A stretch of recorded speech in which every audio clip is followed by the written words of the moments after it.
cinco sentidos. Essa história de cinco sentidos, senhores, recentemente eu descobri uma coisa interessante, que nós temos cinco sentidos. Sim, quem está com o espírito morto, eu diria que está com cinco sentidos, ou o espírito adormecido. Mas o ser humano que nasce de novo, ele tem um sexto sentido, que é exatamente o espírito, né? Então, com o espírito vivificado, eu ouço Deus, e eu, então, posso estabelecer as minhas vontades adequadamente. E o Pai Nosso fala que a vontade é dele, não é minha. Está claro no Pai Nosso, todo mundo sabe o Pai Nosso, mas ninguém está entendendo o que está escrito lá. Porque está escrito para fazer a vontade dele. Ora, se você não ouve Deus, se você não ouve o Espírito Santo, como você sabe a vontade dele? Tá bem, tem a palavra, mas você também não lê a palavra. Você não pergunta para o pastor, no padre, ainda precisa ver que pastor e padre que você vai perguntar, porque é capaz de ser pior. Mas tem muita coisa para estudar. A gente alimenta lá um grupo do WhatsApp e todas as nossas redes sociais, mostrando, indicando muitos pastores alinhados. Nós verificamos se eles têm um alinhamento.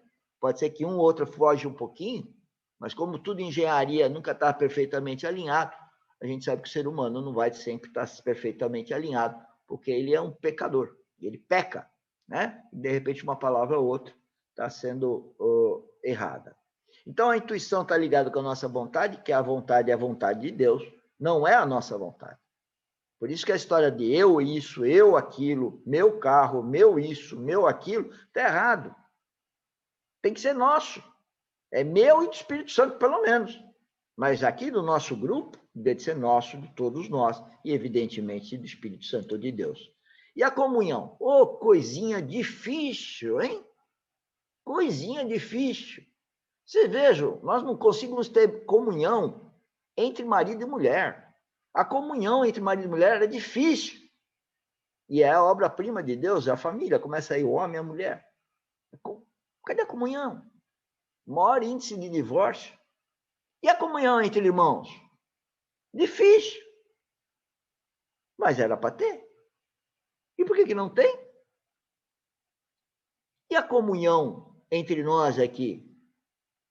Empresas? Cadê a comunhão?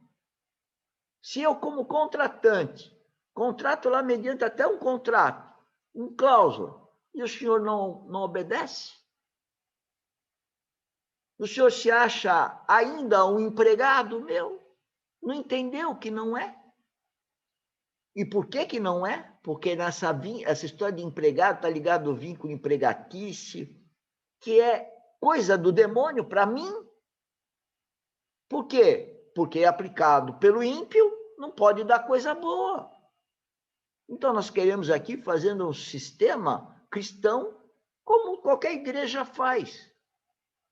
De tal sorte a fazer com que aqueles religiosos daquela igreja, né, se convertam, se batizem, então se convertam à vida de Cristo e que pratiquem. E isso é difícil na igreja também. É difícil lá nos cultos.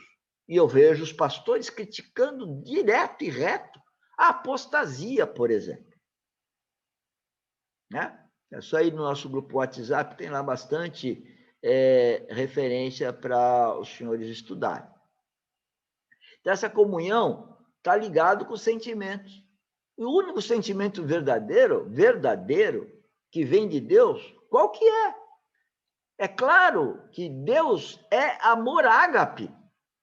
Olha, se meu Pai celestial, ele é o amor ágape, o que eu tenho que praticar na vida?